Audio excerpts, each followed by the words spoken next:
ಹತ್ರ ಕನ್ನಡ ಬರುತ್ತಾ ಅಂತ ಕೇಳುವಂಗೆ ಆಗ್ಬಿಟ್ಟೈತೆ. ಯಾಕೆಂದರೆ ಕನ್ನಡದವರು ಸಿಗ್ತಾ ಇಲ್ಲ, ಆಲ್ಮೋಸ್ಟ್ ಕನ್ನಡ ಗೊತ್ತಿಲ್ಲ, ಕನ್ನಡ ಗೊತ್ತರೂ ಕನ್ನಡ ಮಾತಾಡ್ತಿಲ್ಲ. ಏನು ಮಾತಾಡೋದು, ನಾವು ಹಿಂಗಾದ್ರೂ ಸ್ವಲ್ಪ ಸಪೋರ್ಟ್ ಮಾಡಿ ಕೇಳೋಣ ಅಂತ ಹಂಗೆ ಮಾಡ್ತೀವಿ. Okay sir, thank you. Okay, photos ತಗೊಳ್ಳ? Okay, thank you sir. ಸ್ವಲ್ಪ ಸ್ಮೈಲ್ ಮಾಡ್ಕೊಳ್ಳಿ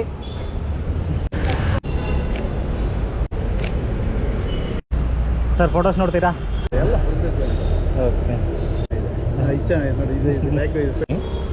ಮತ್ತು ಇದರಲ್ಲಿ ಫಾಲೋ ಮಾಡಿ. ನಮ್ಮದು ಕೂರ್ಗ ಮೀಡಿಯಾ ಅಂತ ಗೊತ್ತಲ್ಲ?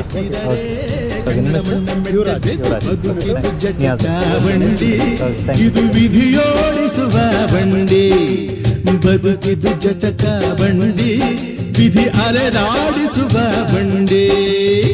ಹುಟ್ಟಿದರೆ ಕನ್ನಡ ನಾಡಲು ಹುಟ್ಟಬೇಕು, ಮೆಚ್ಚಿದರೆ ಕನ್ನಡ ಮಣ್ಣ ಮೆಟ್ಟಬೇಕು.